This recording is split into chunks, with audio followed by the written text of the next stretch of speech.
البدع والأهواء، أهل البدع العقائدية وأهل البدع السياسية.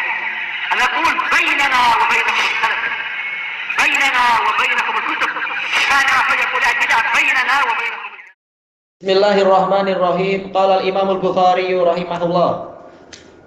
Al-haditsus samin wal ishrun ba'da arba'imi'ah 428. Haddatsana Musaddad ma'ruf Abdul Hasan, Musaddad bin Musarhad bin Musarbil dan seterusnya itu Al-Basri. Qala haddatsana Abdul Warith, beliau adalah Abu Ubaidah Abdul Warith ibnu Sa'id Al-Basri, siqatun sabt. An Abi Tayyah, ini kunyah yang sangat jarang. Abu Tayyah beliau adalah Yazid ibnu Hamid Al-Basri, tabi'i, siqah. An Anas, Abu Hamzah Anas bin Malik Al-Basri, Al-Madani Al-Basri. Beliau ya jelas min asbatin nasfi an Nabi sallallahu alaihi wasallam, yang termasuk paling min aksari riwayatan, min aksari nasi riwayatan. Berarti sanadnya musalsal bil Basriyin, semuanya orang Basrah. Hadisnya agak panjang. Qadiman Nabiyyu sallallahu alaihi wasallam al-Madinah. Nabi Muhammad sallallahu alaihi wasallam tiba di Madinah, yaitu tarikh berapa ini? 13 Hijriah. Salah. 13 kenabian, tarikh 1 Hijriah. Kebanyakan mengatakan yaitu di bulan Rabiul Awal kebanyakannya, wallahu a'lam. Fa nazala a'lal Madinah. Beliau singgah di dataran tinggi Madinah. Fi hayyin yuqalu lahum Banu Amr bin Auf. Di suatu desa yang dipanggil sebagai kabilah, yaitu Bani Amr bin Auf, yang nanti akan dibina di situ Masjid Quba di Bani Amr bin Auf. Fa aqama an-nabiyyu sallallahu alaihi wasallam fihim arba'a asyrata lailah. Beliau tinggal di tengah-tengah mereka selama 14 malam, 14 hari, hampir setengah bulan ya. Summa arsala ila Bani Najjar. Kemudian beliau mengirimkan utusan kepada Bani Najjar, yang mana mereka ini masih pangkat pakciknya Nabi. Tayyib. Faja'u, maka mereka pun datang. Mutaqallidis suyuf, sambil menggantungkan pedang-pedang mereka. Siap, diperintah Nabi apa? Mereka siap. Diperintah jihad juga siap. Ka'ani anzuru ilan nabiyyi sallallahu alaihi wasallam. Seakan-akan aku melihat kepada Nabi sallallahu alaihi wasallam ala rahilatih, di atas kendaraan beliau. Ini untuk menguatkan riwayat. Saya bukan lupa-lupa, saya ingat, bahkan saya masih seakan-akan lihat langsung bagaimana Nabi, yaitu sekarang ini saya seakan-akan masih sedang melihat langsung Nabi, yang mana beliau itu masih ada di atas kendaraan beliau. Wa Abu Bakrin ridfuh, Abu Bakar diboncengkan oleh beliau. Wa mala'u Bani Najjar haulah, mala' yaitu jamaah, rombongan Bani Najjar ada di sekeliling Nabi, yaitu Nabi mengajak mereka ke suatu tempat, area tanah yang dimiliki oleh Bani Najjar. Hatta alqa bifina'i Abi Ayyub, sehingga beliau tiba di pelataran rumah Abu Ayyub. Ini yaitu dihantar untuk masuk ke tengah-tengah Madinah, semula dari perkampungan Bani Amr bin Auf, kemudian diminta untuk mereka menghantarkan Nabi ke tempatnya Abu Ayyub Al-Ansari, ya, untuk masalah ke suatu tanah nanti beberapa hari kemudian. Wa kana yuhibbu ayyusalliya haitsu adrakathu shalah, dan Nabi suka untuk sholat dimanapun sholat itu mendapati beliau, yaitu waktu sholat. Tidak memaksakan untuk cari masjid atau apa di waktu itu. Dan sekarang juga demikian, kalau musafir, adapun kalau bukan musafir, dia wajib datang ke masjid wakaf kalau ada panggilan azan dari masjid wakaf. Kalau masjid pribadi tidak wajib didatangi. Di mana beliau mendapatkan waktu sholat, beliau langsung sholat di tempat itu. Wa yusalli fi marabidil ghanam, dan beliau sholat di kandang kambing. Bukan menunjukkan mustahab, tapi mubah, boleh. Adapun kalau di ma'atinil ibil, beliau melarang, yaitu tempat mendekamnya unta. Karena apa? Dikhawatirkan dekat-dekat dengan karakter setan, karakter api amarah. Yang lain mengatakan dikhawatirkan nanti disepak oleh unta dan seterusnya, timbul bahaya. Tapi untuk kambing, kambing ini karakternya adalah ketenangan, ketawaduan dan seterusnya.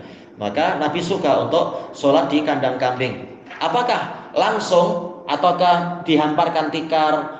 Sebagian mengatakan dihamparkan tikar atau kain atau apa, bukan berarti disunahkan langsung kena kotoran kambing, bukan macam itu. Toyib. Ini menunjukkan bahwasanya kotoran hewan yang boleh dimakan dagingnya itu kotorannya adalah suci, karena telah terbentuk ijma dengan beberapa dalil wajibnya untuk tempat sholat itu suci. Tatkala Nabi malah suka untuk sholat di marabidil ghanam, menunjukkan apa? Yaitu kotoran mereka itu suci. Untuk masalah unta, permasalahannya lain, yaitu khuliqah. Rasulullah mengatakan apa itu? Khuliqatul ibil minasyaiton atau minal jin. Unta itu tercipta dari setan atau tercipta dari jin. Nabi tak suka sholat di dekat-dekat yang di situ ada setannya atau jin. Maksudnya kata para ulama yaitu karakter setan atau jin, yaitu amarah, kesombongan dan sebagainya. Kemudian disebutkan di sini oleh beliau di sini oleh siapa tadi? Oleh Anas bin Malik. Wa annahu amara bi bina'il masjid. Setelah beberapa malam beliau tidur bermalam di tempatnya Abu Ayyub Al-Ansari, dan itu pun ada cerita yang panjang tapi diriwayatkan Bukhari di bagian yang lain, nanti insya Allah kita lewati nanti insya Allah suatu saat. Kemudian beliau ingin membina masjid. Fa arsala ila mala'in min Bani Najjar, maka beliau pun mengirimkan utusan kepada para bangsawan dari Bani Najjar. Malak yaitu asyraful qaum, yaitu orang-orang yang paling mulia dari suatu kaum, ya bangsawannya ya. Faqal ya Bani Najjar saminuni bihaitikum hadza. Ini diringkas. Sebenarnya Nabi memanggil mereka datang dengan bawa pedang juga. Kemudian mereka berangkat ke suatu tempat yang Nabi inginkan dari perkampungan Bani Najjar itu, dari tanah milik Bani Najjar. Setelah sampai disitulah baru Nabi mengatakan, wahai Bani Najjar, sebutkan kepadaku harga dari kebun kalian ini, yaitu Nabi ingin membelinya untuk membina masjid. Kata para ulama, ini menunjukkan Nabi tidak memanfaatkan nama dakwah untuk meminta-minta duit. Oh, ini demi membina masjid, bagi duit untuk saya. Padahal ini masjid terbaik kedua, Masjid Nabawi, paling wajib untuk kita membantunya. Tapi Nabi tidak mau dengan atas nama dakwah kemudian minta mereka sedekah ini, sedekah itu. Nabi ingin membayar. Nabi ingin mencontohkan hendaknya juru dakwah itu menjaga kehormatan, bukan malah meminta-minta. Walaupun atas nama dakwah, atas nama masjid dan seterusnya. Jangan menghinakan dakwah Islamiyah. Adapun yang sekarang orang biasa minta-minta itu memalukan. Jadi gambarannya di berbagai negara Islam adalah agama yang hina, selalu minta-minta, dikit-dikit minta-minta, membuat malu. Kalau orang punya malu menghina Islam. Nah, Nabi di sini mengatakan saminuni, sebutkan kepadaku harga dari bihaitikum hada, harga dari kebun kalian ini. Qalu la wallah ma natlubu samanahu illa ilallah. Tidak, demi Allah, kami tidak meminta harganya kecuali kepada Allah. Jadi yang juru dakwahnya tidak minta-minta, sementara orang-orang kayanya mereka juga tidak kemudian bersikap kedekut dan pelit. Mereka sedekah ikhlas, betul-betul mintanya kepada Allah. Mereka ingin mewakafkan itu fisabilillah. Entah pahalanya berapa ya. Para Bani Najjar yang dulu mewakafkan tanahnya itu berapa juta orang yang sudah sholat di situ dengan berbagai ibadah yang lainnya dan seterusnya. Pahala yang tak terkatakan sampai hari kiamat insya Allah. Karena Masjid Nabawi akan kekal sampai di zaman Dajjal. Dajjal pun tak mampu mengacaukan Masjid Nabawi. Kemudian dikatakan di sini, faqala Anas mengatakan, fakana fihi ma aqulu lakum. Maka di kebun itu ada benda-benda yang akan aku sebutkan pada kalian. kuburul musyrikin, ada kuburnya kaum musyrikin, yaitu kubur-kubur jahiliyah. Ini yang menjadi sisi pendalilan oleh Imam Bukhari, yaitu walaupun ada kubur, tapi kalau sudah disingkirkan, maka tidak mengapa untuk menjadi tempat sholat. Wa fihi kharib, ada reruntuhan bangunan, mungkin apa? Bangunan-bangunan lama sebelum menjadi kebun, ada di situ bangunan tapi sudah runtuh. Wa fihi nakhl, ada kebun kurma di situ. Fa amara Nabiyyu sallallahu alaihi wasallam bi kuburil musyrikin. Maka Nabi sallallahu alaihi wasallam memerintahkan agar kubur kaum musyrikin itu dipindahkan. Fanubis, maka digali kubur itu. Gak takut kan nanti hantu-hantunya marah dan dendam? Oh, ahli tauhid tak takut. Yang ahli syirik memang takut gitu-gitu. Summa bil kharibi fasuwiyat. Kemudian Nabi memerintahkan agar reruntuhannya itu diratakan, maka diratakan oleh mereka.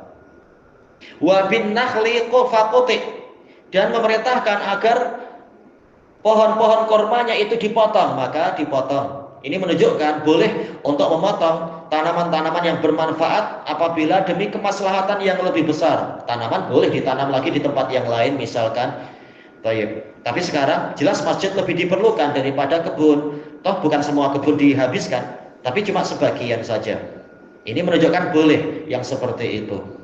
Fa safun nakhl qiblatal masjid, kemudian mereka membariskan, menyusun batang-batang pohon korma itu, ya nakhl korma, di bagian kiblatnya masjid sebagai dinding. Dindingnya adalah dari batang-batang korma, disusun-susun. Wa ja'alu idadataihi al-hijarah, dan mereka menjadikan tepi-tepinya itu dari bebatuan, yaitu mungkin apa? Tiang-tiang pondasi antar dindingnya itu. Nah, dindingnya dipenuhi dengan pohon batang-batang pohon kurma. Wa ja'alu yanquluna sakhar. Ja'alu di sini min af'ali syuru' mulailah mereka memindahkan batu-batu yang besar, yaitu apa? Untuk menyusun pondasinya dan seterusnya. Wahum yartajizun, dan mereka mengumandangkan syair. Wan nabiyyu sallallahu alaihi wasallam ma'ahum, dan Nabi sallallahu alaihi wasallam menyertai mereka, yaitu mereka mengumandangkan syair apa? Nahnul ladzina bay'u Muhammadan ala jihadi ma baqina abadan. Kamilah yang membaiat Muhammad untuk berjihad selama kami masih hidup, selamanya kami berjihad sepanjang kehidupan kami. Maka kemudian Nabi membalas, Allahumma la khaira illa khairul akhirah faghfir lil ansari wal muhajirah.